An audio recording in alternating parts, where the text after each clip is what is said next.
gonna have to do another cut, guys, on this inside part. You got, looks like concrete board. Make some more dust.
Any of you handymen watching this, if you're going to do this, you might want to use a good valve, like a Moen or something. Don't put this cheap stuff in here.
Make sure you clear off the top here because you're going to be putting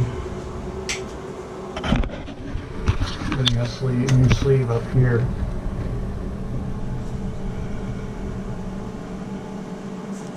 Yeah, I'll probably just cut this and clean them up, put new 90s here, and a